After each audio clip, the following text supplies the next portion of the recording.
नमस्कार। मेरा पूरा देश सुन रहा है। राष्ट्र की आवाज 140 करोड़ लोगों की एक ही आवाज। आपके साथ मैं हूं सरफराज। मैं सरफराज सैफी आपको बताना चाहता हूं, दाऊद इब्राहिम का नाम तो आपने सुना ही होगा।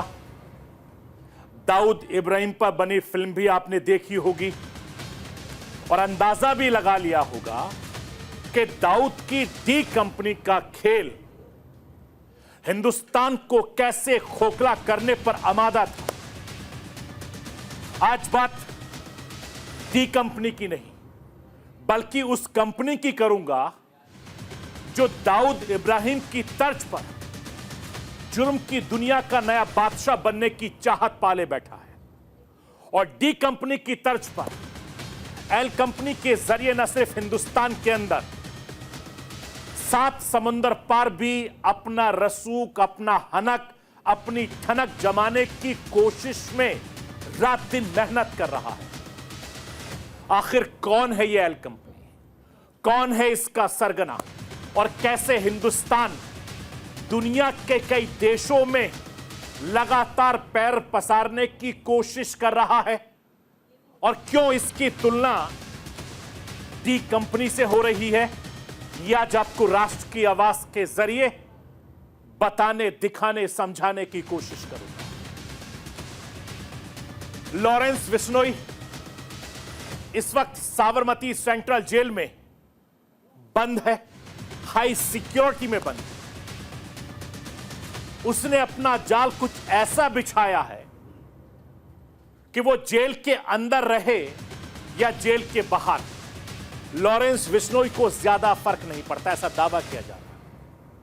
कहने का मतलब यह है कि लॉरेंस जेल में बैठे बैठे ही बड़ी आसानी से जो चाहता है वो करता है, यह दावा किया जा रहा है। साबरमती जेल में बैठे बैठे ही लॉरेंस अपने दुश्मनों के नाम की सुपारी निकालता और जेल में बैठे बैठे ही करोड़ों की वसूली का दावा करता है और जेल से बड़े बड़े रसूखदारों को धमकाकर दहशत फैला रहा है। लेकिन सवाल यह उठता है कि आखिर वो जेल से यह सब कैसे करता है, किसके इशारे पर करता है, कौन उसको शय देता है।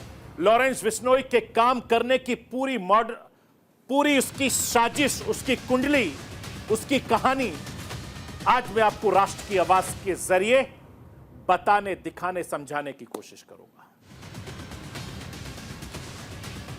पंजाब के गांव से शुरू हुई लॉरेंस बिश्नोई की दहशत अब दुनिया के कई देशों तक पहुंच रही है, ऐसा दावा किया जा रहा है। सलमान खान से लेकर पंजाब में गैंग वॉर तक लॉरेंस के खाते में कई अपराध दर्ज हो चुके हैं, दर्जन भर उस पर मुकदमे कायम है। उसकी दहशत ऐसी कि जो बाकी गैंगस्टर हैं वो उसके सामने बोने से लगने लगे हैं। उसकी जुर्म की बादशाहत जेल में भी कम नहीं हो रही है। लॉरेंस बिश्नोई का जन्म पंजाब के फाजिल्का में हुआ था। वो वकालत करके कानून का रक्षक बनना चाहता था, वो कानून का भक्षक बन बैठा। आखिर कैसे, क्या हुआ था, किस वजह से वो जुर्म की दुनिया में गया, आज मैं लॉरेंस बिश्नोई की कहानी आपके सामने राष्ट्र की आवाज के जरिए रखूंगा।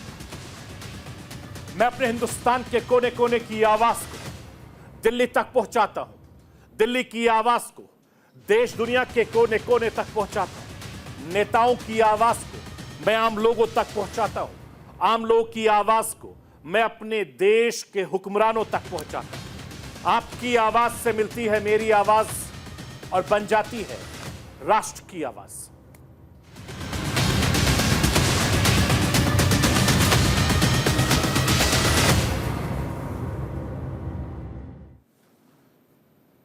लॉरेंस बिश्नोई नाम पुराना है, मगर जुर्म की दुनिया का नया बादशाह बनने की कोशिश कर रहा है। हिंदुस्तान के नए डॉन लॉरेंस बिश्नोई के जुर्म का साम्राज्य लगभग 6 देश और हिंदुस्तान के 11 राज्यों तक फैल चुका है। मैं आपको यह बताना चाहता हूं गुजरात से लेकर महाराष्ट्र, पंजाब से लेकर राजस्थान, उत्तर प्रदेश से लेकर बिहार, हर तरफ लॉरेंस बिश्नोई और उसके गैंग के जुर्म की छींटे दिखाई देने लगी। और ये वो कड़वी हकीकत है जो ये बताती है कि कैसे देखते देखते कुछ सालों में गुजरात की साबरमती जेल में बंद लॉरेंस बिश्नोई पूरे देश में दहशत फैलाता जा रहा है। कहने को लॉरेंस बिश्नोई गुजरात की साबरमती जेल में बंद है, हाई सिक्योरिटी में है, उसके बावजूद भी लॉरेंस का साम्राज्य इतना खतरनाक होता जा रहा है कि वो जेल में बैठे बैठे कुछ भी करवा सकता है, ऐसा उसके गुर्गे दावा कर रहे हैं। जेल में बैठकर मर्डर करवाना हो या फिर रंगदानी मानना हो, किडनैपिंग हो, ये सब कुछ उसके बाएं हाथ का खेल है। सलमान खान के घर पर फायरिंग हो, पंजाबी सिंगर एपी ढिल्लो के घर पर फायरिंग हो, ये सब लॉरेंस के इशारे पर हो रहा है। पंजाबी सिंगर सिद्धू मूसेवाले की हत्या भी लॉरेंस के सबसे करीबी गोल्डी बराड ने कराई, जिसके बाद लॉरेंस बिश्नोई की दहशत हिंदुस्तान के अलावा कई देशों में फैलती जा रही है। मैं आपको यह बताना चाहता हूं, इन सबके बलबूते वो अपना खौफ और उसका साम्राज्य खड़ा करने की लगातार कोशिश कर रहा है, जो कभी अंडरवर्ल्ड दाऊद इब्राहिम की डी कंपनी में हुआ करता। दाऊद और उसका गैंग डी कंपनी ने दशकों तक मुंबई से लेकर पूरे हिंदुस्तान में दहशत की दुनिया में अपना दबदबा बनाए रखा। पूरे हिंदुस्तान में दाऊद के नाम की दहशत थी, लेकिन हाल ही के दिनों में लॉरेंस बिश्नोई और उसकी एल कंपनी दाऊद इब्राहिम के नक्शे कदम पर चलने की कोशिश कर रही है। लॉरेंस की एल कंपनी भी अब दाऊद की डी कंपनी की राह पर चल रही है। उसके काम करने का तरीका पूरी तरीके से अंडरवर्ल्ड डॉन दाऊद इब्राहिम से मिलता जुलता है। सलमान खान और उसके पिता सलीम खान को भी धमकी देना, फिर सलमान खान के घर पर फायरिंग करवाना और उसके बाद सलमान खान के सबसे करीबी दोस्त बाबा सिद्दीकी के मर्डर से लॉरेंस बॉलीवुड और बिल्डर लॉबी में अपनी धाक जमाने की लगातार कोशिश कर रहा है। बाबा सिद्दीकी को गोली मारने का तरीका भी ठीक उसी तरीके से था जैसे दाऊद इब्राहिम के लोग 80 और 90 के दशक में मुंबई में क्या करते थे। वो टारगेट पर, उसके घर के आसपास पर हमला करते थे, टारगेट को बिल्कुल नजदीक से गोली मारते थे। लॉरेंस भी इसी तरीके से ये तरीका अपनाकर मुंबई में दहशत फैलाने की लगातार कोशिश कर रहा है। ऐसे में सवाल उठता है कि क्या दाऊद की डी कंपनी की जगह लेने की लॉरेंस की कंपनी बी कंपनी कोशिश कर रही है। मैं आपको दिखाता हूं कि किस तरीके से लॉरेंस दाऊद की डी कंपनी की राह पर निकल चुका है। राष्ट्र की आवाज के जरिए आपको दिखाना बताना चाहता हूं। दाऊद इब्राहिम और लॉरेंस बिश्नोई दोनों में कुछ काफी मिलता जुलता है। जैसे दाऊद इब्राहिम ने छोटे मोटे अपराध, लूटपाट और फर्जीवाड़ा से जुर्म की दुनिया में कदम रखा, लॉरेंस भी धमकी देने और मारने से इसका आगाज किया है। दाऊद इब्राहिम ने छोटा राजन के साथ मिलकर अपना एक बड़ा नेटवर्क बनाया और 500 से ज्यादा गुर्गों का गैंग हिंदुस्तान में बनाया। तो लॉरेंस ने कनाडा में बैठे गोल्डी बराड से मिलकर आतंक का तंत्र पूरी तरीके से तैयार किया।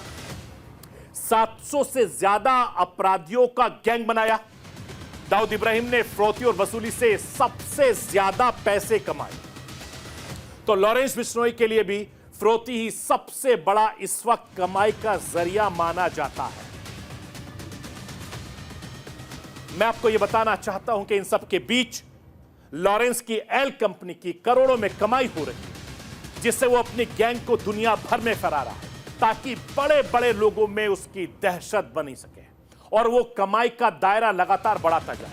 लॉरेंस इस वक्त देश का सबसे बड़ा गैंगस्टर माना जा रहा है, जिसका खौफ पूरे हिंदुस्तान में धीरे धीरे फैल रहा है। दाऊद की तरह दुनिया भर में खौफ फैलाने के लिए वो डी कंपनी की राह पर चल पड़ा है, ऐसा जानकार कहते हैं। और यही वजह है कि लॉरेंस बिश्नोई के गुर्गों को फर्जी पासपोर्ट के जरिए दूसरे देशों में भेजा जा रहा है ताकि उन देशों में फिरौती, हत्या और रंगदारी को आसानी से अंजाम दिया जा सके। और यही नहीं, लॉरेंस बिश्नोई ने अब दूसरे देशों के गैंगस्टर से भी हाथ मिलाना शुरू कर दिया है, ऐसा पुलिस के सूत्र दावा करते हैं, ताकि उनकी मदद से उन देशों में भी वो अपना खौफ कायम कर सके।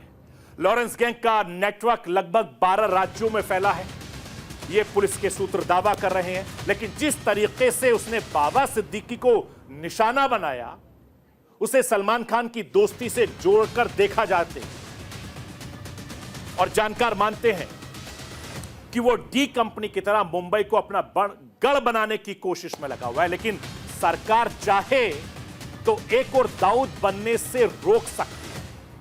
मैं आपको राष्ट्र की आवाज के जरिए मुंबई के वरिष्ठ क्राइम रिपोर्टर वाहिद अली खान को सुनवाना चाहता हूं, जिन्होंने लंबे वक्त तक मुंबई में अंडरवर्ल्ड को करीब से कवर किया है।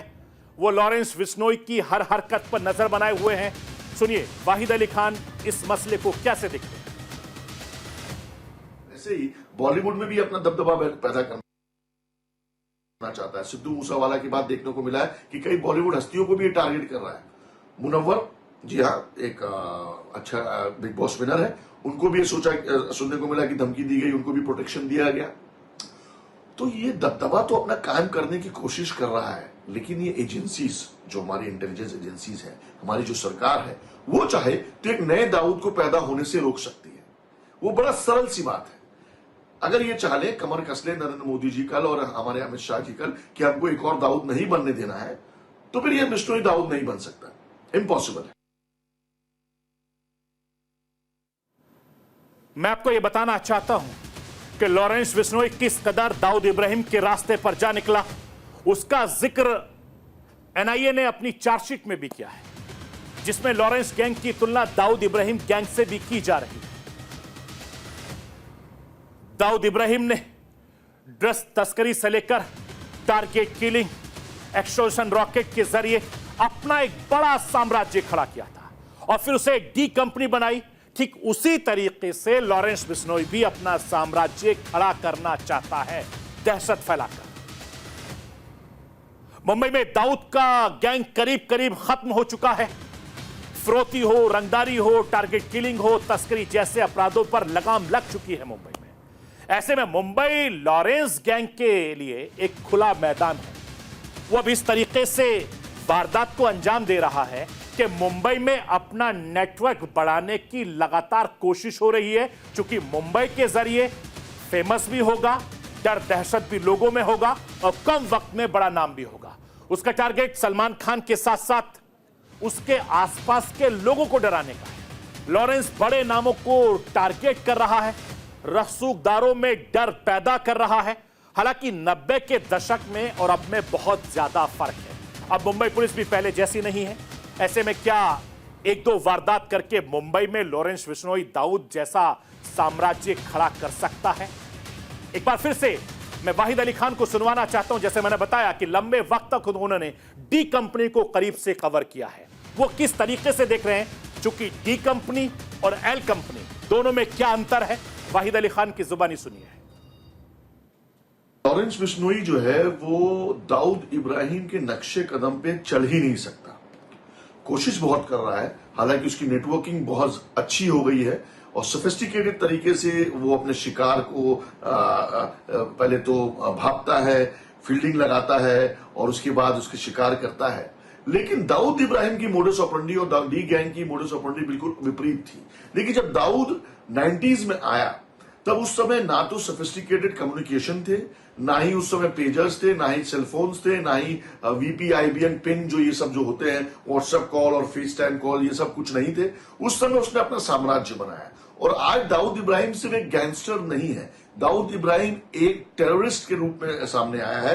ना सिर्फ हिंदुस्तान ने बल्कि अन्य देशों ने भी दाऊद इब्राहिम को टेररिस्ट घोषित कर दिया है, और वो भी नेशनल नहीं, इंटरनेशनल टेररिस्ट, जिसके अलकायदा जैसे आतंकवादी संगठन के साथ मेल जोल हो, साठगांठ हो, ऐसा आरोप दाऊद पर लग चुका है। तो दाऊद इब्राहिम तक बिश्नोई को पहुंचने में अरसा लग जाएगा।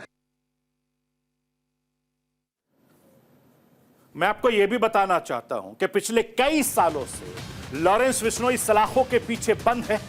वो सालों से कानून में कैद है, जमानत नहीं लेता है, लेकिन अब तक उसके गुनाह करने की फितरत को कैद नहीं किया जा सका।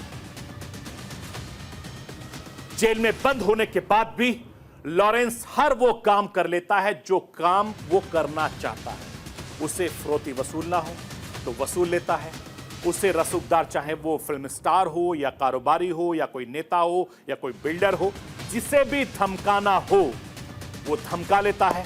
बाबा सिद्दीकी की हत्या के बाद जब बिहार के पूर्णिया से सांसद पप्पू यादव, 7 बार के सांसद हैं, लॉरेंस बिश्नोई के खिलाफ उन्होंने बोला तो पप्पू यादव को भी जान से मारने की धमकी मिल गई। पप्पू यादव को जो फोन पर धमकी मिली उसमें धमकाने वाला ये कह रहा है कि किसी से बात करने के लिए लॉरेंस बिश्नोई जेल से जैमर तक बंद करवा देता है और उसके लिए वो हर मिनट 1 लाख रुपए देता है। जरा सोचिए कि किस तरह से वो साबरमती जेल से अपना साम्राज्य चला रहा है। लॉरेंस और उसके गुर्गे लगातार लोगों को धमका रहे हैं, हालांकि इसके जानकार इसके पीछे की पब्लिसिटी मानते हैं। मैं वाहिद अली खान को सुनवाना चाहता हूं, सुनिए कि वो किस तरीके से लॉरेंस बिश्नोई गैंग के लिए उसकी पब्लिसिटी स्टंट बताया। अब सवाल ये उठता है कि बिश्नोई इतना लोकप्रिय कैसे हो रहा है, बिश्नोई इतनी पब्लिसिटी कैसे मिल रही। तो जाहिर सी बात है कि मीडिया, 90s के दशक में भी दाऊद इब्राहिम को दाऊद इब्राहिम बनाने वाला मीडिया है। हकीकत देखा जाए तो दाऊद इब्राहिम ने कभी किसी को पर्सनली एक थप्पड़ तक नहीं मारा होगा, लेकिन Dawood Ibrahim gang, D company, इस तरह की जो हाइलाइट्स थे, इस तरह की जो हेडलाइंस है, उसने दाऊद को दाऊद बना दिया। वैसे ही बिश्नोई को आज बिश्नोई बनाने वाला हमारा मीडिया है, आप और हम हैं सैफी। साफ तौर पर मैं आपको बता दूं कि बिश्नोई पब्लिसिटी चाहता है, जिसका पूरा सपोर्ट बिश्नोई को कर रही है यहां की मीडिया। बिश्नोई अगर आज किसी को एक फोन कर दे और कह दे कि मुझे 25 करोड़ रुपए चाहिए बॉलीवुड में, तो मुझे नहीं लगता है कि कोई कंप्लेन करने जाएगा, वो पैसा दे देगा, क्योंकि बिश्नोई का दबदबा सिद्धू मूसावाला के बाद बहुत बढ़ चुका है।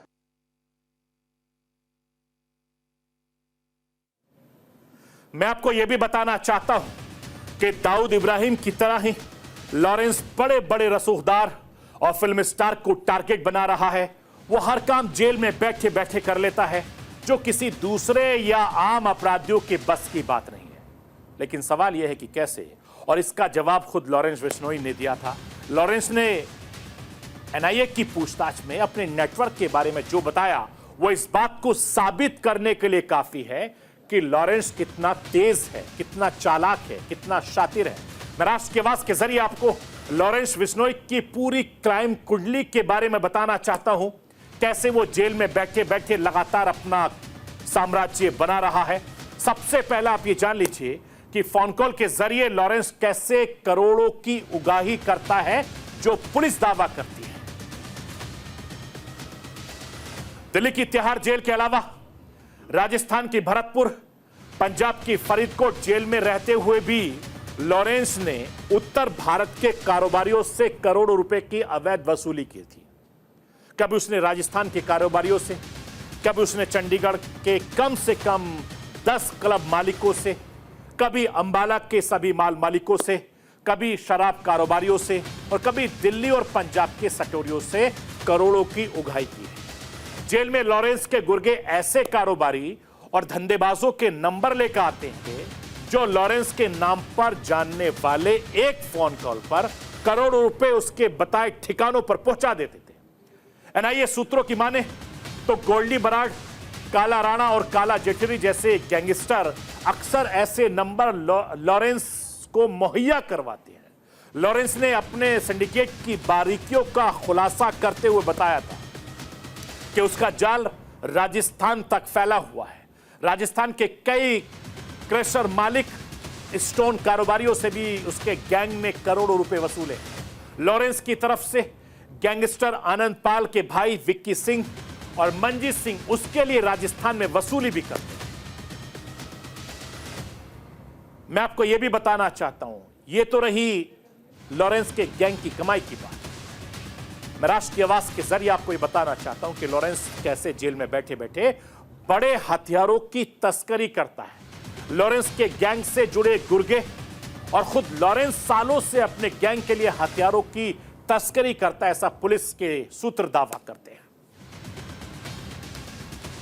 लॉरेंस ने यह कबूला है कि साल 2018 से 2022 तक उसने उत्तर प्रदेश के खुर्जा से अपने करीबी गैंगस्टर रोहित चौधरी के मार्फत आर्म्स सप्लाई कर कुर्बान चौधरी उर्फ शहजाद से हथियारों की मोटी खेप खरीदी थी। इसमें 2 करोड़ रुपए के 25 हथियार शामिल थे। इन हथियारों में 99 mm की पिस्टल से लेकर AK-47 जैसे खौफनाक हथियार भी थे, जो आम लोगों के लिए जिनके इस्तेमाल पर रोक लगी थी, वो हथियार इनके पास थे। तस्करी के जरिए लॉरेंस का गैंग ऐसे हर हथियार जुटाता था और तफ्तीश में यह बात साफ हो जाती थी कि पंजाबी सिंगर सिद्धू मूसेवाला के कत्ल में ऐसे हथियारों का इस्तेमाल लॉरेंस गैंग की तरफ से किया जा चुका है। एनआईए की पूछताछ में लॉरेंस बिश्नोई का एक और सच सामने आया। लॉरेंस ने खुद अपनी जुबान से यह सच कबूला था कि लॉरेंस और उसके गुर्गे हत्या हो या फिर धमकी जिम्मेदारी लेने से पीछे नहीं हटे। बावजूद इसके सरकार उसके खिलाफ क्यों कुछ नहीं बोल पाती? ये एक बहुत बड़ा सवाल हर किसी के जहन में बंद है। चूंकि लॉरेंस इस वक्त गुजरात की साबरमती जेल में बंद है, सरकार क्यों खामोश है, पुलिस क्यों खामोश है, एजेंसियां उस पर काम क्यों नहीं करती हैं? ये हर हिंदुस्तानी के जहन में एक बड़ा सवाल उठ रहा है। इसको लेकर मुंबई के वरिष्ठ पत्रकार वाहिद अली खान क्या कुछ कहते हैं, एक बार फिर उनको सुनाता हूं कि आखिर सरकार को लेकर और उसकी क्राइम कुंडली को लेकर क्यों कार्रवाई नहीं हो रही। मुंबई के वरिष्ठ पत्रकार वाहिद अली खान को सुनिए। तो उस बिश्नोई को सरकार रोकने में सक्षम है ये नहीं बोल सकता, और सक्षम है ये भी नहीं बोल सकता। हालांकि आरोप जरूर ही अपने ऊपर ले लेता है और कहता है कि हाँ मैंने मारा, हाँ मैंने हत्या की, मैंने ये किया, मैंने वो किया, लेकिन इसके पीछे तात्पर्य क्या है, क्यों मारा, किस लिए मारा, क्या वजह थी, ये थोड़ा आज सोचने वाली बात है। सरकार चाहे तो जैसे मैं पहले बता चुका हूं कि सिद्धू मूसेवाला की हत्या के बाद इस बिश्नोई को एलिमिनेट कर सकती थी। एनकाउंटर्स होते हैं, बहुत सारे एनकाउंटर्स होते हैं, और सिद्धू मूसेवाला के बाद बहुत सारे एनकाउंटर्स हुए भी हैं। सरकार चाहे तो सब कुछ कर सकती है, लेकिन सरकार क्यों नहीं कर रही है, एजेंसीज क्यों नहीं कर रही हैं, ये बहुत बड़ा सवाल है। मैं आपको यह भी बताना चाहता हूं कि लॉरेंस बिश्नोई से लेकर हर कोई यह जानना चाहता है कि लॉरेंस बिश्नोई किस तरीके से, किस तर्ज पर काम कर रहा है। उसके पीछे कौन लोग हैं जो लॉरेंस बिश्नोई को सपोर्ट कर रहे हैं, क्यों इतना बड़ा उसको नाम बनाया जा रहा है, क्यों उसके दहशत की इतनी बड़ी एक के बाद एक कुंडली जुड़ती जा रही है, पुलिस महकमा क्या कर रहा है, इंटेलिजेंस क्या कर रही है, सरकार क्या कर रही है, और क्यों दहशत फैलाने के लिए लगातार लॉरेंस बिश्नोई और उसका गैंग पूरी तरीके से काम कर रहा है। क्या यह एक सोची समझी साजिश है? क्या इसके पीछे कोई और वजह है? क्योंकि हमारे देश की जो जांच एजेंसियां हैं वो लगातार इस नेटवर्क को खंगाल कर खत्म करने की कोशिश कर रही हैं, लेकिन जो क्राइम रिपोर्टिंग करते हैं, जो पुलिस के एक्सपर्ट हैं, उन लोगों का यह कहना है कि जेल में बैठकर वो लगातार अपने नेटवर्क को बिना किसी सपोर्ट के इतना बड़ा नेटवर्क नहीं चला सकता।